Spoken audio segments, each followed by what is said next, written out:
Muito bem, Efésios capítulo 1, nós vamos compartilhar uma palavra baseada nesse capítulo.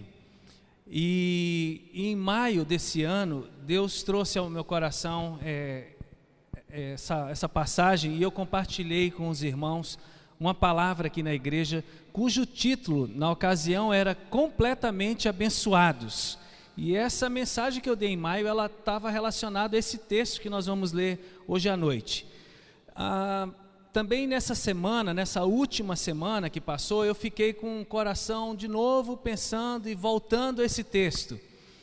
E foi interessante a experiência, porque eu meditei durante a semana toda, e quando eu estive nas células que eu participo aqui na comunidade, são duas que eu faço parte, eu também compartilhei sobre essa palavra, não focando, o aspecto de a gente ser totalmente abençoado em Jesus, mas falando sobre família, por inspiração do trabalho que foi feito domingo passado, do Família Fantástica, que foi uma linda peça, vamos dizer assim, que a gente teve aqui, onde isso foi muito ressaltado, a importância, os valores da família. E eu também pensei sobre esse texto de Efésios capítulo 1, e comentei com alguns irmãos e perguntei para eles assim, gente, qual que é, na verdade, a família fantástica da Bíblia, E a maioria, ou alguns, sempre diziam, é a família de José, Maria, José, Maria e Jesus. E na verdade depois eu comecei a falar com os irmãos sobre a família fantástica, que é o Pai, o Filho e o Espírito Santo. E eu tive a oportunidade na quarta-feira também, no CAEC, o CAEC é a Casa de Apoio e Esperança em Cristo, de também ler esse texto e compartilhar com aqueles homens que estão lá. Éramos mais ou menos, nós estávamos em 24, 25 pessoas no CAEC essa semana que passou, e a gente falou sobre esse texto de Efésios 1, focando um outro assunto, que era a salvação em Jesus, o senhorio de Jesus, a vida cristã genuína, que acontece com as pessoas quando elas estão conectadas com Jesus e não quando elas estão conectadas com uma denominação. Porque na prática a gente também percebe muito isso, pessoas entrando e saindo de denominações e sem uma experiência profunda, genuína com a pessoa de Jesus. Então foram várias situações, várias experiências compartilhando, todas baseadas nesse mesmo texto, e foram coisas assim que Deus foi colocando no meu coração. E hoje à noite eu gostaria de compartilhar uma palavra que eu botei o tema dessa mensagem de inclusão e convergência, baseado também em Efésios capítulo 1. E eu gostaria de ler com você então a partir do versículo 3 até o versículo 14, porque os dois primeiros versículos é apenas Paulo se identificando e dizendo para quem ele estava escrevendo essa carta, tá bom? Então diz assim o texto, é bem conhecido dos irmãos. Agradecemos a Deus e Pai do nosso Senhor Jesus Cristo, pois Ele nos tem abençoado por estarmos unidos com Cristo, dando-nos todos os dons espirituais do mundo celestial. Em outra versão fala, nos abençoando com toda sorte de bênçãos em Cristo Jesus. Versículo 4, antes da criação do mundo, Deus já nos havia escolhido para sermos dele por meio da nossa união com Cristo, a fim de pertencermos somente a Deus e nos apresentarmos diante dele sem culpa. Por causa do seu amor por nós, Deus já havia resolvido que nos tornaria seus filhos por meio de Jesus Cristo, pois este era o seu prazer e a sua vontade. Portanto, louvemos a Deus pela sua gloriosa graça que Ele nos deu gratuitamente por meio do seu querido Filho. Pois pela morte de Cristo na cruz, nós somos libertados, isto é, os nossos pecados são perdoados. Como é maravilhosa a graça de Deus, que Ele nos deu com tanta fartura. Deus, em toda a sua sabedoria e entendimento, fez o que havia resolvido e nos revelou plano secreto que tinha decidido realizar por meio de Jesus. Esse plano é unir no tempo certo, debaixo da autoridade de Cristo, tudo o que existe no céu e na terra. Todas as coisas são feitas de acordo com o plano e com a decisão de Deus, de acordo com a sua vontade e com aquilo que Ele havia resolvido desde o princípio. Deus nos escolheu para sermos o seu povo, por meio da nossa união com Cristo. Portanto, digo nós, que fomos os primeiros a pôr a nossa esperança em Cristo, louvemos a glória de Deus. A mesma coisa aconteceu também com vocês. Quando ouviram a verdadeira mensagem, a boa notícia que trouxe para vocês a salvação, vocês creram em Cristo. E Deus pôs em vocês a sua marca de proprietário, quando lhes deu o Espírito Santo que Ele havia prometido. O Espírito Santo é a garantia, de que receberemos o que Deus prometeu ao seu povo. E isso nos dá a certeza de que Deus dará liberdade completa aos seus. Portanto, louvemos a sua glória. Amém? Pai, muito obrigado pela tua palavra. Deus, ela é fonte de vida, ela é fonte de cura, ela é fonte de orientação, ela é fonte, Deus, de tudo aquilo que nós precisamos. Obrigado, Senhor, porque o Senhor deixou essa carta de amor, que é a tua palavra, para cada um dos teus filhos, mas não somente para nós, mas para todas as pessoas, ó Deus, que desejarem ter acesso a ela e conhecê-la. Senhor, muito obrigado. Fala conosco, continue falando, nos abençoando, e obrigado pelo privilégio que o Senhor nos dá de nos reunirmos em nome de Jesus, para a glória de Deus, e para que a gente continue aprendendo, conhecendo o Senhor, ó Deus, e ao sair daqui, para que a gente continue, Deus, levando o teu nome e a tua mensagem às pessoas. Pai, muito obrigado. Obrigado porque o Senhor diz na sua palavra que quando 2 ou 3 estão reunidos em teu nome, o Senhor se faz presente. Nós temos convicção da tua presença aqui, Senhor. Nós temos convicção de que o Senhor, Deus, está falando com a gente, que o Senhor, Deus, vai edificando a nossa vida, que o Senhor vai nos lapidando à medida, ó Deus, que nos expomos à tua palavra. Espírito Santo, você nos selou um dia. Tu és, Espírito Santo, essa marca, esse selo, que nos faz ser propriedade de Deus. Então o Espírito Santo trabalha conosco nessa noite, fala ao nosso coração, acrescenta um pouco mais de Jesus, forma um pouco mais do caráter de Jesus nas nossas vidas. Espírito Santo nos inspira um pouco mais nessa noite. Ó, Espírito Santo, trabalha com as nossas vidas, para que a gente possa não só experimentar essa liberdade, mas que a gente possa levá-la a quem precisa. Pai, muito obrigado, em teu nome nós oramos. Amém, Senhor. Amém. Glória a Deus. Eu gostaria de meditar um pouquinho com vocês nesse texto hoje e trabalhar 2 ideias, 2 palavras, dois pensamentos que o apóstolo Paulo deixa transparecer através dessa passagem, desses versículos. Diferentemente do que eu fui trabalhando ao longo dessa semana, há 2 dias para cá, Deus começou a botar outras coisas no meu coração, acrescentar outras percepções, e eu queria dividir isso com vocês. A primeira ideia que eu vejo Paulo trabalhar aqui é a questão, que não é uma novidade nem para mim nem para você, da inclusão de todos os filhos de Deus nas mais diferentes bênçãos que nos são dadas através de Jesus Cristo. Essa é a primeira ideia que Paulo fala. É por isso que ele repete aqui muitas vezes a expressão em Cristo, através de Jesus, por meio de Jesus. Mas a segunda ideia que eu queria meditar com os irmãos tem a ver com convergência de todas as coisas que existem no céu e na terra, conforme as palavras do apóstolo Paulo, também em Jesus. E isso aí está no versículo 10. Ele diz assim, só para lembrar você que eu li, que foi um texto grande, esse plano é unir no tempo certo, debaixo da autoridade de Cristo, tudo que existe no céu e o que existe na terra. Então tem essas duas coisas que são muito fortes aqui nesse texto.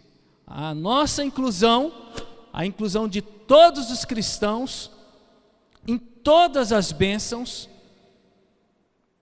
que Deus traz ao povo dele através da obra de Jesus. Isso faz com que não existam cristãos de segunda categoria. Existe sim diferença entre os cristãos em função do crescimento, da maturidade, mas assim, todos os verdadeiros discípulos de Jesus, seguidores de Jesus, o são porque tem Jesus vivendo dentro deles. Então todos estão abençoados.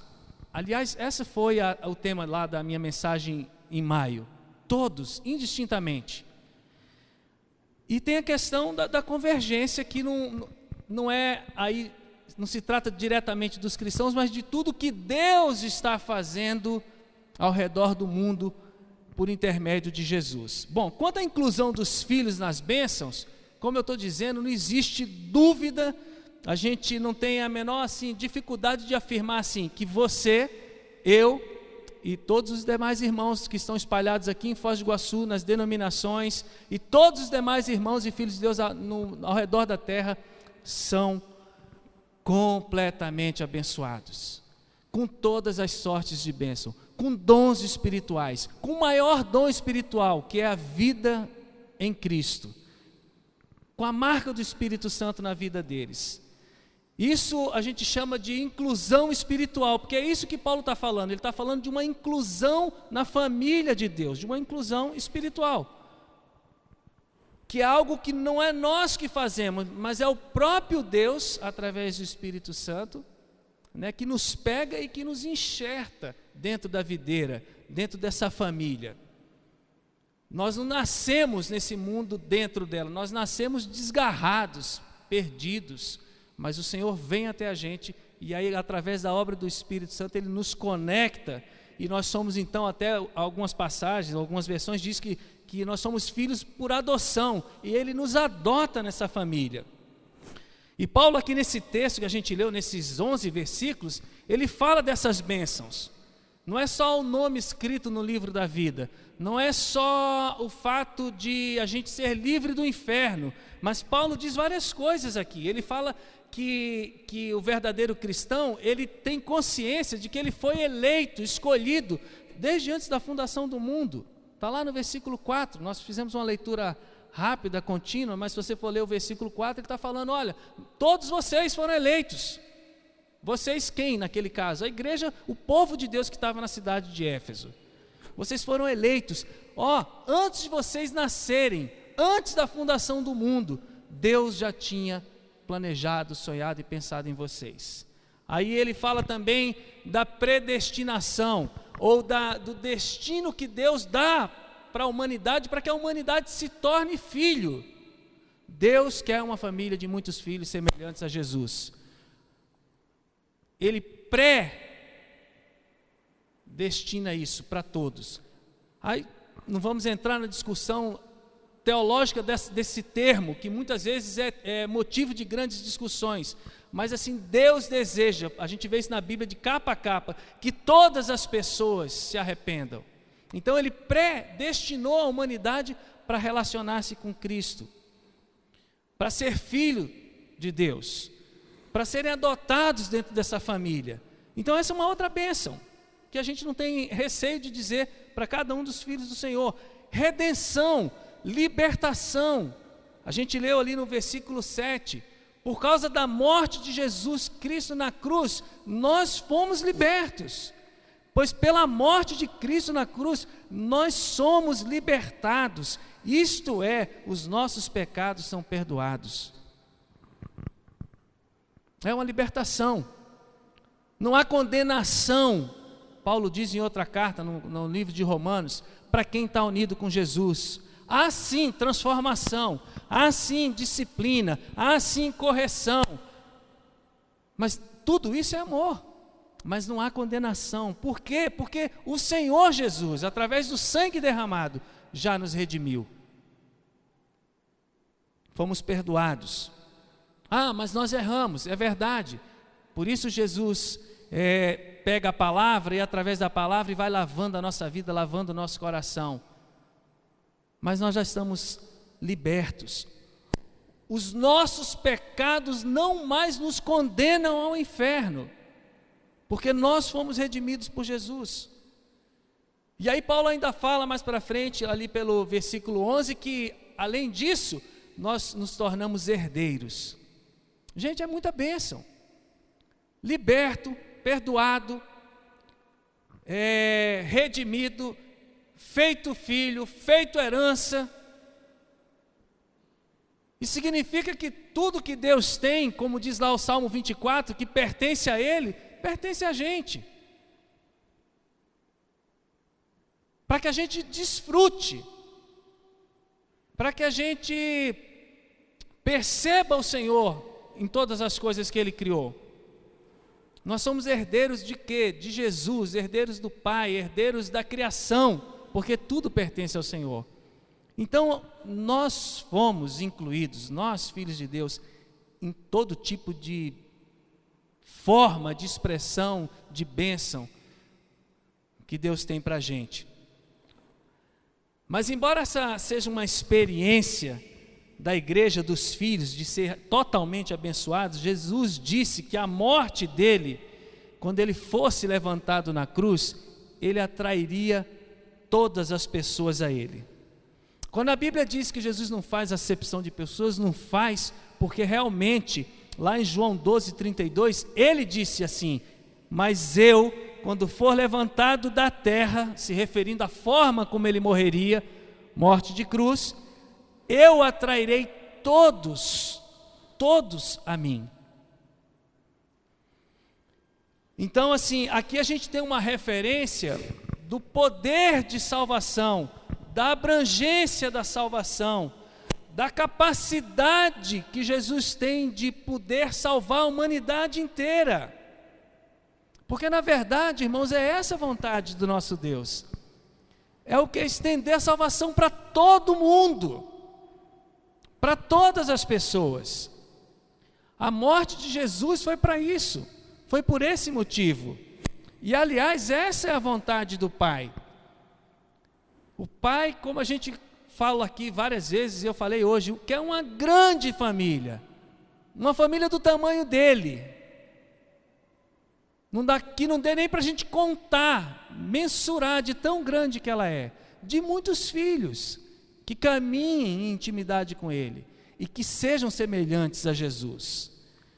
O Pai quer que todas as pessoas que creem sejam alcançadas pelos benefícios da morte e ressurreição de Jesus. O Pai deseja que toda a humanidade experimente o que a gente chama de vida eterna. E a vida eterna é conhecer Jesus. E a vida eterna é conhecer o Pai. A vida eterna é isso que a gente está experimentando todos os dias. Quando a gente levanta, acorda, e a gente tem a oportunidade de agradecer ao Senhor pelo dia, pela vida, pela família, pelo trabalho, pelos amigos, pelos familiares, e a gente então se coloca na presença de Deus e vive para o louvor da sua glória, como a gente leu aqui no texto. Isso é a vida eterna. E tanto é que o versículo mais conhecido das Escrituras, que é João 3,16, diz que a intensidade do amor de Deus é profunda, não dá nem para dimensionar a altura, a profundidade. O amor de Deus é do tamanho de Deus. E esse amor foi demonstrado quando Jesus veio, que era o único filho, o Filho unigênito, com o propósito de que toda a humanidade não perecesse, mas tivesse a vida eterna, ou tenha a vida eterna. Então, assim, nós como filhos somos completamente abençoados, nós somos incluídos em todas as bênçãos, mas há muita gente que precisa ser incluída nessas bênçãos. Veja, Deus é inclusivo, Ele ama o mundo. Jesus é inclusivo, morre pelo mundo inteiro, atrai o mundo inteiro e espera que do mundo inteiro pessoas se acheguem a Ele. E é isso que está acontecendo. Se Deus é inclusivo, se Jesus é inclusivo, a igreja tem que ser inclusiva. A igreja não pode excluir as pessoas, não deve separar as pessoas, não deve ser agente, vamos dizer assim, dessa divisão, desse fortalecimento das diferenças. Jesus veio, disse Paulo, para derrubar a parede da inimizade. Naquela época havia uma inimizade muito grande entre judeus e gentios, mesmo convertidos. E hoje, a gente entende que essa parede, ela se tornou muito grande. Existem muito mais nações, muito mais divisões. Mas Jesus veio para derrubar isso, porque Ele é inclusivo. O Pai é inclusivo. Aliás, a Bíblia diz que até a criação, irmãos, está sendo redimida, porque Deus não quer só incluir na redenção a humanidade que foi feita à imagem e semelhança dEle, mas Ele quer incluir tudo que Ele criou. E Jesus quer incluir todas as pessoas do mundo dentro desse coração amoroso que Ele tem. Abra comigo a sua Bíblia lá em Apocalipse. Vá lá, vamos folhear a Bíblia, ou procure no equipamento aí, Apocalipse capítulo 7. Apocalipse capítulo 7, a gente vai ler alguns versículos. Eu vou ler do 9 ali em diante, só para você ver. João recebe revelação de Deus. João recebe uma revelação de Deus que tinha a ver com seus dias. Mas como a palavra de Deus ela não volta vazia e ela tem o poder de traspassar as gerações, essa palavra também tem se cumprido nos nossos dias. E se cumprirá futuramente, nos últimos dias, ou os últimos dias, será dos últimos dias, nos últimos momentos da história da humanidade. Mas essa revelação que ele recebe estava se cumprindo nos dias dele. E veja que ele está abrindo, Deus está mostrando os selos sendo abertos e algumas coisas acontecendo na terra, ali nos seus dias. E aí chega aqui no capítulo 7, ele diz o seguinte: depois disso eu olhei e vi, o versículo 9, uma multidão tão grande. É um pleonasmo, né? Porque se já é multidão, já é grande. Aí ele falou uma multidão tão grande que ninguém podia contar. Confere o que eu estou dizendo para vocês, que Deus quer alcançar uma multidão e gente do mundo inteiro. Eram de todas as nações, tribos, raças e línguas. Eles estavam de pé diante do trono e do Cordeiro, vestidos de roupas brancas e tinham folhas de palmeira nas mãos. Eles gritavam bem alto, e devia ser muito alto mesmo, porque era uma multidão tão grande: do nosso Deus que está sentado no trono e do Cordeiro vem a nossa salvação.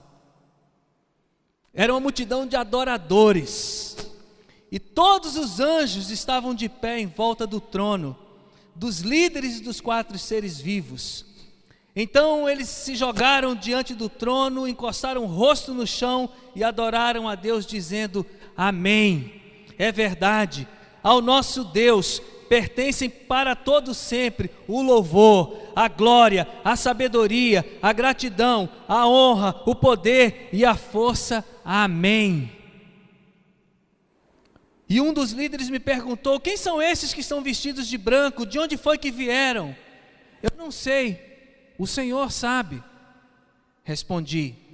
Então ele me disse, Jesus disse a ele, a revelação veio para ele: estes são os que atravessaram sãos e salvos a grande perseguição. São as pessoas que lavaram as suas roupas no sangue do Cordeiro e elas ficaram brancas. É por isso que essas pessoas estão de pé diante do trono de Deus e o servem de dia e de noite no seu templo. E aquele que está sentado no trono as protegerá com a sua presença. Elas nunca mais terão fome nem sede, nem o sol, nem qualquer outro calor forte as castigará. Por quê? Pois o Cordeiro que está no meio do trono será o pastor dessas pessoas e as guiará para as fontes das águas da vida, e Deus enxugará todas as lágrimas dos olhos delas. Olha que visão poderosa, maravilhosa. É esse Deus inclusivo, é esse Jesus inclusivo, e é essa igreja que também deve ser inclusiva. É uma igreja multirracial, é uma igreja multiétnica. Quantas vezes a gente fala aqui em Foz do Iguaçu, ou lê nos jornais da nossa cidade, que Foz do Iguaçu é uma cidade extremamente abençoada, porque a gente tem aqui mais de 60, 70, 72 etnias. Gente, isso é uma notícia maravilhosa, mas é uma notícia desafiadora, porque na verdade, quantas etnias podem fazer parte do corpo de Cristo nessa cidade? Você já imaginou essa palavra aqui de Apocalipse 7, a gente podendo falar de todas as tribos, povos e raças? Muitos aqui estão nessa noite adorando ao Senhor, chineses, coreanos, libaneses, brasileiros, paraguaios, argentinos, que mais? Indígenas, que mais? Tem mais algum povo que eu me esqueci? Indiano, gente de todas as etnias. Gente, é isso que Deus quer para a gente nesse tempo. E eu não digo que é o que Deus quer necessariamente aqui só para 100, mas é para 100, para qualquer denominação, é para o povo dele em Foz do Iguaçu.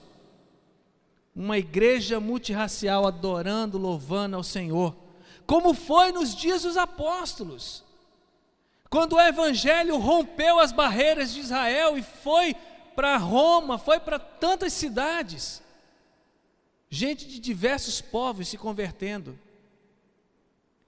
sendo incluídos nessa bênção chamada Jesus Cristo, chamada vida eterna. A igreja tem que ser o maior instrumento de manifestação do amor inclusivo de Deus, do poder inclusivo da cruz.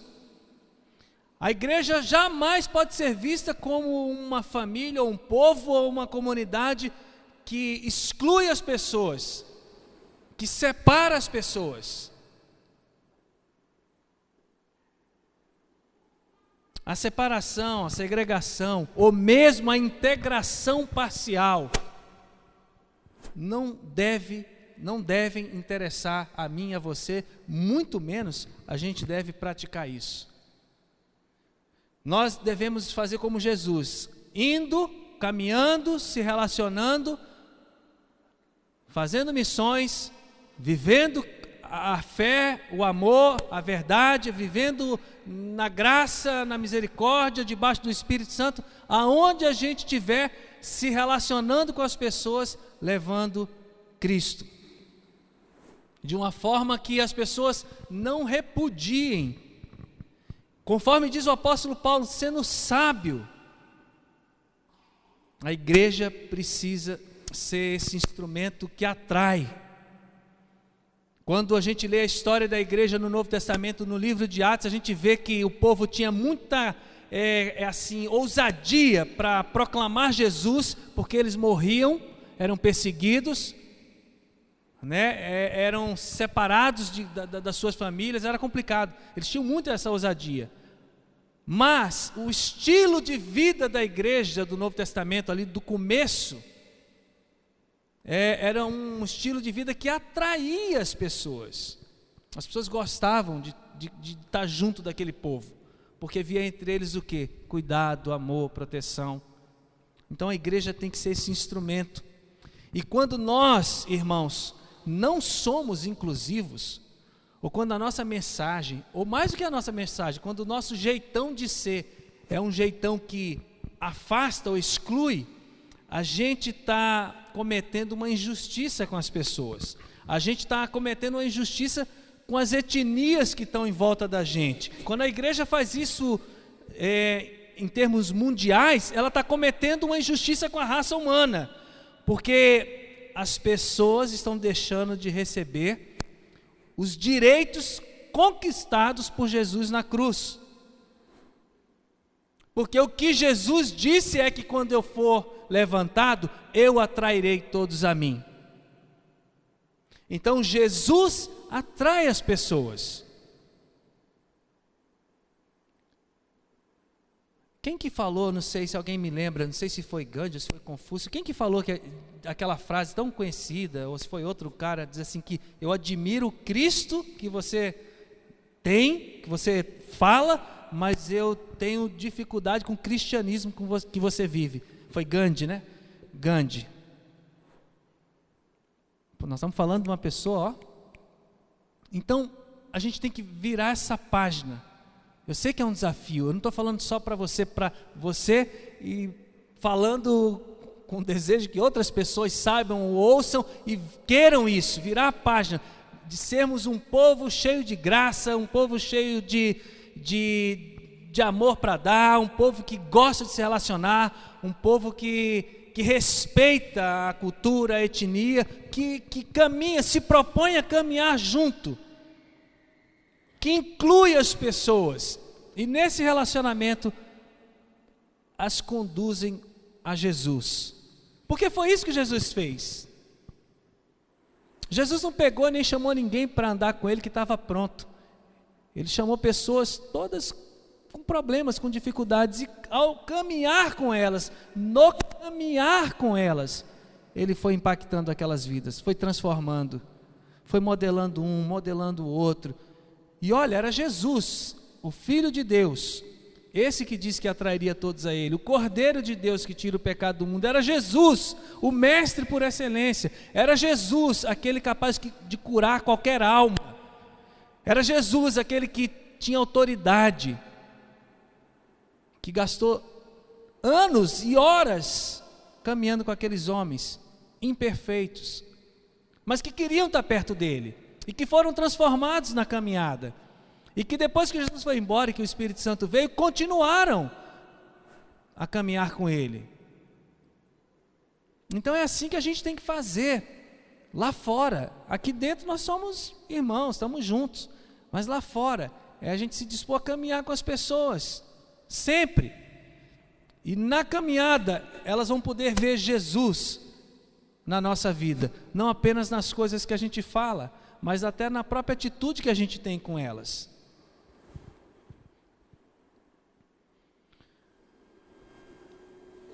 Ninguém deveria morrer de sede, eu estou falando de coisas espirituais, tá? Estou falando de nada físico. Ninguém no mundo deveria morrer de sede, de fome, marginalizado ou sendo enganado em relação a Jesus. Todas as pessoas têm o direito, veja bem, de conhecer a Jesus. Jesus morreu por elas. Elas precisam ouvir o Evangelho.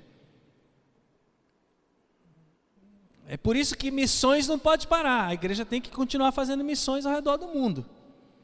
Não importa quantas pessoas estão fazendo, missões têm que ser feitas. A igreja tem que continuar vivendo para fora. E de uma maneira inclusiva. Todas as pessoas do mundo precisam saber que Jesus conquistou para elas coisas preciosas na cruz. Nós mencionamos lá no início. Todas as pessoas do mundo precisam saber que elas não estão nesse mundo por acaso, e elas também não estão nesse mundo porque os pais delas se encontraram, ou talvez elas não estão nesse mundo apenas como fruto de um ato violento de um homem com uma moça. Elas estão nesse mundo porque Jesus sonhou com elas. Elas podem fazer parte de uma família disfuncional, mas que pode ser parte de uma família fantástica, que é a família de Deus, o Pai, o Filho e o Espírito Santo. Todos podem ser incluídos, de todas as tribos, povos e raças, os analfabetos e os alfabetizados, os negros, os brancos, os pardos, os amarelos, de todos os níveis sociais, de todas as formas. Todas as pessoas devem ter acesso ao amor de Cristo, a tudo que Cristo fez. Quando eu descobri isso, irmãos, pode parecer uma coisa boba que eu vou falar, porque hoje já é uma lembrança que eu tenho de 1989, ou seja, é um negócio bem antigo. Mas quando eu vi isso pela primeira vez, de que eu é que tinha que morrer na cruz, eu é que tinha que morrer, eu que estava condenado, não Jesus, que Jesus me amava, que Jesus foi para ali por causa de mim, por causa dos meus pecados. Quando eu entendi que todos os meus pecados, todas as minhas falhas, todos os meus flagelos, todas as minhas frustrações, tudo de ruim em mim foi carregado por Jesus na cruz. Quando eu descobri isso, eu falei, gente, como não amar essa pessoa? Aquilo abriu os meus olhos. Eu falei, eu entendi, então não tem nada a ver com religião.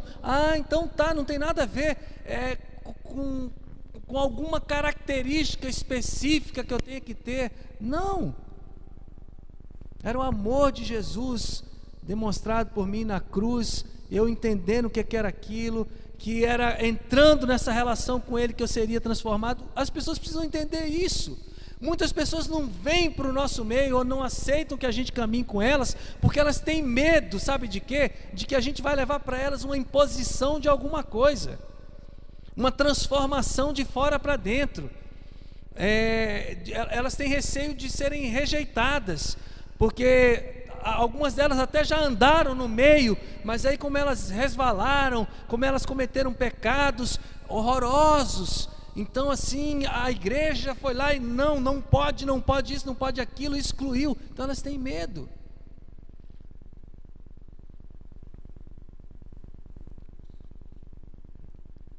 As pessoas precisam saber que Deus as ama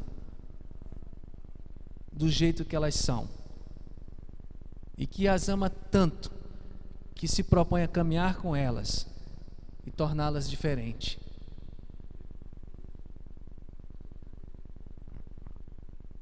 Todos nós somos alguma coisa aqui, né? Porque Deus nos tem transformado, porque nós entramos num relacionamento com Jesus. Eu fiquei feliz que o Eduardo está aqui. O Jimmy mencionou o Eduardo, trabalha no CAEC, e a gente tem conversado um pouco, e eu tenho falado isso em alguns lugares, às vezes comentando um pouco assim com alguns irmãos. Falei esses dias com minha sogra, meu sogro, que ficaram aqui. Eu falei, poxa, a gente que vai lá toda semana, e ele há muito mais tempo, a gente vai ouvindo as histórias e conversando, e aí a gente pergunta, você já participou de algum lugar, alguma igreja? A grande maioria, né, Eduardo? A grande maioria, irmãos, que está buscando a libertação da dependência química, do álcool. Se você for lá e conversar, a grande maioria já pregou, já testemunhou, já cantou, já fez viagem, já. Então assim, você está entendendo o que eu estou querendo dizer de ser inclusivo e de fazer com que todas as pessoas, independente de qualquer situação, possam se reunir em Cristo? Porque é isso, eu estou caminhando aqui para o final. A maneira de mudar essa realidade de injustiça e de ignorância entre as pessoas é a gente se unindo àquilo que Deus está fazendo. E o versículo 10 do livro de Efésios, lá do capítulo 3, eu vou só ler novamente aqui para ressaltar, diz assim, 9, Deus em toda a sua sabedoria e entendimento fez o que havia resolvido e nos revelou o plano secreto que tinha decidido realizar através de Cristo.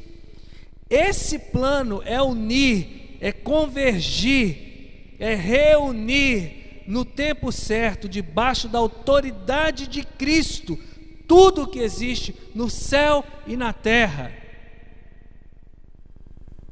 Deus já está fazendo isso. Deus vem fazendo isso ao longo da história. O duro é quando o homem se coloca no lugar de Cristo. E quando eu digo homem, não é um homem, eu estou falando o homem aí agora simbolizando a denominação. simbolizando a liderança, vamos colocar assim, ou simbolizando pessoas do meio da igreja. Quando essas pessoas ou este homem se coloca e ele decide tudo. Porque Jesus andava com a prostituta, andava com a criança, Jesus andava com qualquer um que quisesse andar com ele, para amar, para influenciar, para ministrar, para inspirar, para curar, para libertar, até que as coisas fossem transformadas. E apesar de, porque teve gente que talvez morreu ainda carregando algumas coisas, das quais não conseguiu se desvencilhar. Mas Deus está fazendo isso, Deus está reunindo tudo no céu e na terra, e isso inclui as pessoas de todas as tribos, povos, línguas e raças. Deus está reunindo tudo em volta de Jesus, que é a autoridade maior. Por que que Deus está fazendo com que as coisas venham convergir a Cristo? Porque Jesus é o ponto comum da Trindade, meu irmão. Jesus revela quem Deus é, como o Pai é, como o Espírito Santo é. Sabe por que que Deus está reunindo todo mundo debaixo da autoridade de Cristo? Porque Cristo é o ponto de encontro da humanidade com Deus. Jesus falou isso, Felipe, por que você está me pedindo para mostrar o Pai? Felipe, acorda. Quem me vê, vê o Pai. É por isso que Deus está trabalhando para convergir tudo e todos, no céu e na terra, para Cristo. Porque também Jesus é o centro da criação. Irmãos, deixa eu falar algo para você. Nós não somos o centro da criação. O homem não é o centro da criação. O centro da criação é Jesus. Nós somos o alvo do amor de Deus. É diferente. Senão Paulo ensinaria aqui que Deus está fazendo o seguinte: Ele está convergindo todas as coisas no céu e da terra para mim e para você. Não, Ele está convergindo todas as coisas no céu e na terra para Cristo. Porque Cristo é o centro. Porque Cristo tem todo amor, todo poder, toda autoridade. Esses dias eu estava lendo um negócio que eu achei bacana, eu nunca tinha ouvido isso. Sabe aquele texto lá que fala assim, quando um pecador se arrepende, o quê? Festa no céu. Eu nunca tinha pensado dessa forma. Eu falei, que coisa interessante. Eu sempre achei o seguinte, o cara se converteu, teve festa no céu. Gente, a festa no céu não é só porque o cara se converteu, a festa no céu é porque o Cordeiro venceu na vida daquele cara. A pessoa sempre celebrada é o Senhor.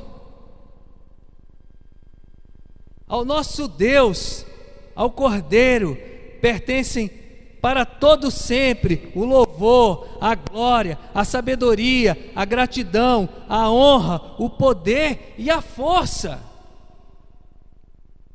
Cada um que se converte, a festa no céu, porque Jesus é celebrado, porque Jesus é festejado. O céu, a reunião dessas pessoas lá no céu, fala: Jesus, mais um, o Senhor é vencedor, glórias ao seu nome, o Senhor venceu, o seu sangue lavou mais uma vida, mais um foi redimido, por causa de Jesus. Então o Pai está reunindo tudo e todos em volta de Jesus. De quem vai ser o casamento no final dos tempos? É de Jesus com a igreja. A noiva é uma coisa muito importante no casamento, não é verdade? Mas nesse caso é o noivo. Não fique frustrado, mas nesse caso é o noivo. A igreja está esperando o noivo voltar. E o Espírito Santo está agindo. O Pai está agindo, o Espírito Santo está agindo, convertendo pessoas, enchendo pessoas, abrindo a mente das pessoas, levando as pessoas à maturidade. Eu e você também precisamos agir. E a nossa ação, como diz Paulo ali, também no capítulo 1, no versículo 3, a nossa ação diante de Deus é ser santo para Ele e viver uma vida irrepreensível diante dEle. E isso só é possível caminhando com Ele pela graça e misericórdia dEle.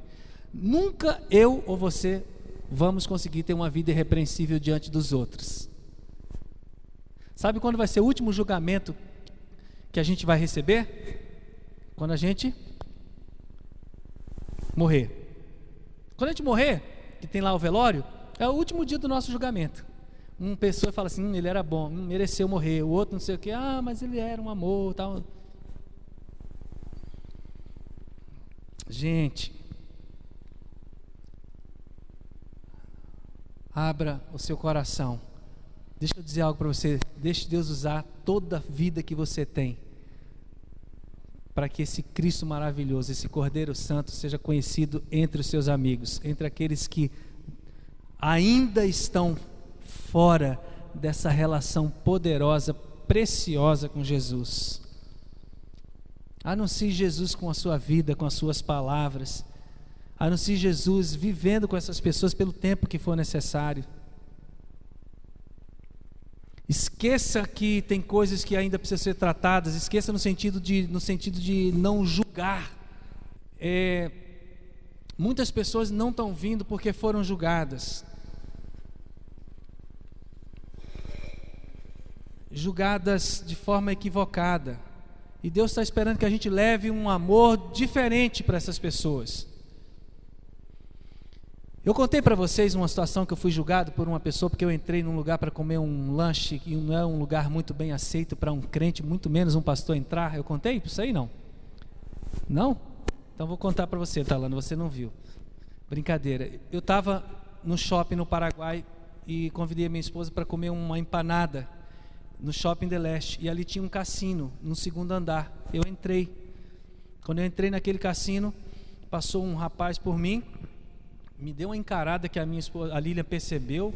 Eu entrei lá, sentei, eu já tinha comido a empanada lá, era de tarde, e eu fui lá e pedi uma água, por favor, uma empanada, a Lília um suco de laranja e uma empanada. Sentei, daqui a pouco o cara voltou, sentou do meu lado, a Lília falou, o cara tá aí. Aí eu falei, o cara me encarou, quem é o cara tá aí. Aí eu olhei, e aí o cara olhou para mim, e ele chegou para mim assim, você é pastor, né?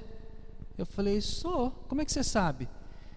Ele falou assim, eu estava num velório lá não sei aonde, você deu uma palavra, eu nunca esqueci. Eu falei, que velório? Ele falou, não lembrava, tal. Eu falei, tá. Aí ele falou assim, mas eu vim aqui para te pedir perdão. Eu falei, perdão? Por quê? Eu falei assim, acho que a gente não somos amigos, né? Não lembro de ter machucado você me ferido, né? Ele falou, é porque quando você entrou aqui, aí depois eu falei que era a minha esposa. Ele pensou assim, vou pegar aquele pastorzinho do pulo, uma mulher num cassino, vai jogar e vai, E ele voltou, chegou lá e sentou no balcão, e ele olhou para mim, para Lília, eu falei, essa aqui é minha esposa. Ele foi tomado por uma vergonha assim profunda. Eu nunca tinha visto aquele cara. Ele me viu no velório, eu não. E ele falou, eu queria que você me perdoasse. Eu falei, meu irmão, você está para lá de perdoar, relaxa. Eu vim aqui com a minha esposa comer uma empanada. E aí, eu fiquei impressionado com aquilo, mas aí eu falei, mas me fala de você. E você? Aí ele falou, eu não estou mais na igreja, eu sou presbiteriano. Aí eu falei para ele, mas por que você é presbiteriano? O que aconteceu com você, rapaz? Aí ele pegou e falou assim para mim, é que eu nunca consegui parar de fumar maconha. Eu nunca consegui parar de fumar maconha. Eu estava dentro da igreja, eu era do louvor. Eu cantava, eu adorava o Senhor, mas eu nunca consegui largar a droga. E eu tinha vergonha de falar para o meu pastor. Mas eu não aguentei mais ficar dentro daquele lugar com aquele pecado, com aquela situação, e pererei, papapá. E eu resolvi ir embora. Aí eu falei para ele, cara, volta para Jesus. Jesus te ama. O teu problema é essa droga. O de outras pessoas que tá lá dentro do lugar onde você participava é outro tipo de droga. É outro tipo de problema. A igreja é um lugar onde tem pessoas com problemas em tratamento sendo transformadas. Deus te ama, cara. Volta. Você tem dom, você tem talento. Você já experimentou as coisas de Deus, do reino. E ele ficou assim, será, pastor? Será? Eu falei, lógico. Volta, vai lá, procura o teu pastor, fala para ele assim: pastor, eu preciso confessar um problema que eu carrego na minha vida, pede ajuda, mas não sai de dentro de quem te ama, de quem sonha com você, não sai dessa relação. Vocês estão entendendo? A gente precisa lá fora. Eles precisam conhecer um evangelho diferente. Sabe, você crê num Jesus assim, não é verdade? Que ama, apesar da falha, do pecado de alguém? Eu creio, é assim que eu vivo. Então a gente precisa sair lá fora e dizer: olha, Deus está reunindo todas as pessoas do lado de Jesus, e Ele está chamando para você se reunir do lado dele também. E ande com essa pessoa, junto com ela e com Jesus, até que ela queira fazer parte do seu grupo, da sua célula, vir aqui no culto, estar com a gente, celebrar e coisas desse tipo. Até que, mas ande, não abra mão, porque as pessoas estão precisando. Eu queria terminar, irmãos, essa meditação, essa palavra, essa reflexão, lembrando da Jéssica para vocês. A Jéssica está sendo apoiada pela comunidade, ela está num treinamento, e a Jéssica está participando de um treinamento chamado ETED, que é uma escola de treinamento de evangelismo e discipulado. Vários irmãos aqui já fizeram, eu já fiz essa mesma escola em 1990, e a Jéssica tem tido alguns desafios ali, várias coisas dali ela já conseguiu. Ela está agora buscando, lutando e orando para conseguir pagar a passagem aérea dela. Ela vai passar 2 meses em viagem com uma equipe. Parte dessa viagem vai ser no Rio de Janeiro e parte da viagem vai ser em Malawi, na África. E assim, tá aí, vocês estão vendo na rede social, ela coloca lá, talvez eu mande também para os irmãos. Você pode orar pela Jéssica, você pode contribuir com ela. Depois ali na rede tem as informações aqui, é só para você poder lembrar mesmo dos dados bancários dela. Enfim, ela tem entrado em contato comigo, está muito agradecida pelo que Deus está fazendo na vida dela, assim, grata pelo que ela já tem recebido de ajuda, mas o desafio continua. Então assim, ela está fazendo essa necessidade conhecida em vários lugares, e aqui entre a gente também. Então apoie a Jéssica, ore sobre isso. Se você quer fazer um investimento em missões, faça esse investimento. Então você pode orar com a Jéssica, você pode ajudar a Jéssica financeiramente, e ela com certeza vai ter um momento de poder retornar, voltar aqui na comunidade e dizer de tudo que Deus fez na vida dela e através dela. Jéssica vai sair para dizer para as pessoas lá na África: Jesus ama vocês, Deus está reunindo todo mundo. Eu sou lá do Brasil, vim aqui, pela graça de Deus, pelo poder de Deus, pela provisão de Deus, para dizer a vocês que Jesus ama vocês. Tudo bem, você vai dizer assim: para que ela vai para lá se tem tanto africano que conhece a Jesus? Pelas mesmas razões que muitas pessoas vieram dos lugares de sua origem para cá, para trazer o evangelho para a gente. Tudo que é feito para a glória de Deus em missões, deve ser feito, vale a pena. Amém?